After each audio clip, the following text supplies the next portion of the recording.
Hello and welcome to the channel. Today we're taking a quick look at Warhammer 40k Armageddon. This is a game I've actually been playing periodically for the last few months since it came out. Basically, it's, I believe the original series this developer made was Panzer General. It's kind of an old school hex-based strategy game that includes veterancy and various somewhat realistic unit stats. What I like most about it is that the units are actually very accurate to the Armageddon campaign. Was actually heavily into 40k at the time, had just started an Imperial Guard army, had a Space Marine army at the time as well. And a lot of the unit options you have match what you had during the 40k campaign for the actual Warhammer game. So it's very true to its origins in a number of regards. Unfortunately, it doesn't have every combination, since they have it set up here, as you can see with the Lehman Russ, is you select a number of pre-made variants of it, and of course they don't have every possible combination, because there's a lot of options for your different unit upgrades and whatnot throughout the Warhammer universe, and well, you're not going to be able to have that many without having page upon page of actual listings in this regard, since they don't do it where you can select the upgrades independently.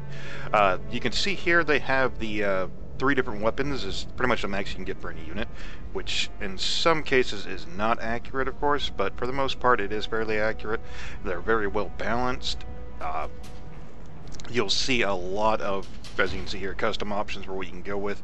And what's neat is, as we're in the upgrade section here, since units have veterancy, you can upgrade it to a different version of itself, of its base type. So say we go with our infantry here, we go to upgrade, and we can select any of the other infantry options, including Ogrins and Ratlings, which you wouldn't necessarily think you would be able to upgrade to, since you're changing humans to a subspecies of human, but that's neither here nor there.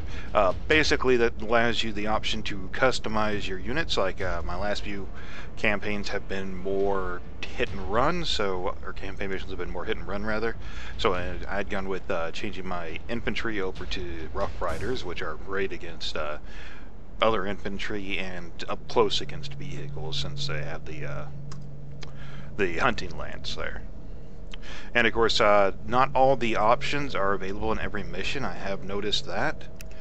So let's go ahead and look at our artillery piece here. Like, we don't have the options for the Armageddon patterns, which I did have in the previous mission. So it depends on where you are in the campaign as to what options you can select. It does tell you when items have different effects, like for example the Medusa siege gun here is bulky.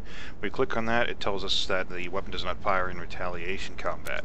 So basically when you're getting shot at, that weapon's not going to fire back. And of course you get bulky and you have indirect for the Basilisk, which tells you, of course, obviously you don't need a line of sight to hit with it. Right, so that pretty much covers the different unit options, configuration, how you can keep your veterancy. You see your veterancy listed in skulls down at the bottom here. So this is a very well veterans unit here, and this is an Armageddon pattern I had upgraded previously, which this is basically the Medusa, just with heavier armor on it. And once your veterancy gets high enough, you're going to see a noticeable performance difference in those particular units. So keeping your units alive from mission to mission is important, and particularly in cases like this where you have a unit upgrade to a particular type that you only had available in the last mission, and that may become scarce or unavailable going forward. And you do have in the campaign, pretty much between every mission, you have an option, pretty much an A or B option so far from what I've seen, of where you want to go next in the campaign, and that will actually dictate where you're fighting. So you're not going to be stuck in fighting the same battles over and over again. You can actually go through and do the campaign slightly different each time. Beyond that, it's a very straightforward hex-based, old-school turn-based strategy, and we have our point control systems here that we have to control for this particular one. We can look at our objectives. So basically we're just have to murder all the orcs is what we're doing. You'll have your free units basically you get that are allied. You'll get control of those. And then of course if they survive, not all the time, some of the missions I've had them and they don't come with me, but sometimes they actually do come with you. And that will of course add more free troops to you. As you can see in our production here, we have a open 7 slots that we can pick from, and this is our total requisition points, and obviously things are going to cost points. It tells you in here at the bottom what the point is, and of course when you highlight over another unit, once you've had it selected, it will tell you the difference in the stats. As you can see in the far right, of course I can't move the cursor to indicate it, but you'll see on the far right the either white for no difference, or red for negative, and green for positive, of course. And that tells you the difference in the stats in comparison. So like we look at a heavy bolter crew compared to a mortar crew. The big difference there is the mortar is 2 to 3 hexes away versus the 1 to 3 for the heavy bolter. And of course it's indirect, has a 0% accuracy drop per hex, which is what that large crosshair at the bottom means. The other one, of course, is 100%, that's accuracy. The ammo icon indicates your shots per each attack. So it's 3 shots versus the 4 shots the heavy bolter has.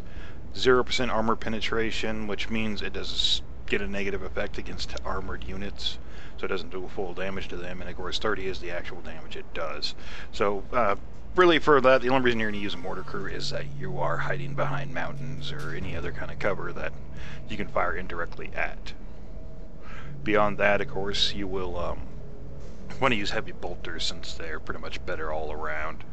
And this over here is a good thing to look at as well. It provides support. That means if it's next to another infantry unit, that infantry unit gets shot, this will automatically return fire as well as that unit. And of course it is going to be based off of initiative.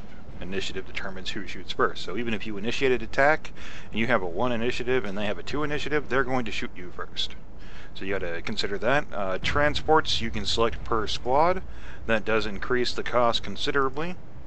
And each transport has its own options as well as to what it does and does not have for defensive measures. In fact, you can tell your units to enter a transport at the beginning of the turn and then tell them to attack, and they will use the transport's weapons, which is great if you're using a Gorgon there, because 4 heavy stubbers, 4 heavy bolters, and 4 mortars. That's a fairly large amount of firepower, more than any one unit here can give you. So a good tactic for infantry based is to basically use your Gorgons and just hit the enemy as hard as you can with that. You'll wipe out most of your infantry, or most of their infantry. Since they're orcs, they're going to have a large amount of infantry. It's a really good tactic to use for it. There are a few expanding campaigns which give you Space Marine options, and I have not played through them yet. Unfortunately, I've not really seen any real variety with the Sentinels. I've only ever seen the last cannons, but I haven't finished the campaign yet, so of course I'll probably find more later on, but particularly the multi-lasers, and my favorite for Imperial Guard is the autocannons, which you don't have an autocannon support squad as yet either. Drawback for that, but I really love the autocannon. That's what I used in my own guard army for the actual tabletop. I did love that you will start out with Salamander Scouts. They use autocannons, they're fast moving, and they're just really great all-around vehicles. And of course you can see what they can upgrade through here. You can have anti-air, and you can even have your own aircraft as well. And as you can see down here, you can even have Titans later on. So, you have a large variety of options. Not all the options you would have with the tabletop, but you have so many options that you'll feel well engrossed in it. And of course, as you go through the campaign, you've got to decide if you're going to spend the extra 100 points to get the Armageddon pattern of this particular unit that has extra armor on it, or if you're going to save that. And of course you can always downgrade it later on. So for example, we can go into our Armageddon pattern here, we can downgrade it there, and that will give us 100 requisition back. And of course there's all the other equivalents thereof, which the Basilisk would have been 200 more if they had the Armageddon pattern, but of course we don't right now. Alright, so that pretty much gives you a quick breakdown of how the game is set up. The options you have, it's very true to the Armageddon campaign that the tabletop series went through almost a decade ago now. And it's quite interesting, quite fun, and fairly well challenging actually. I've had some trouble with a lot of the different orc combats basically throughout the missions at lower, or not at lower levels, but at moderate and high difficulties. I normally play games on higher difficulties, and you'll find yourself really tested with it. So I definitely encourage you to try it out if you're a big fan of turn-based strategy games. Obviously, if you're more into real-time and not really happy with turn-based systems, probably not going to be the best game for you. But there's definitely some pros and cons to it. So I definitely recommend checking it out, and of course, as always, have a good day.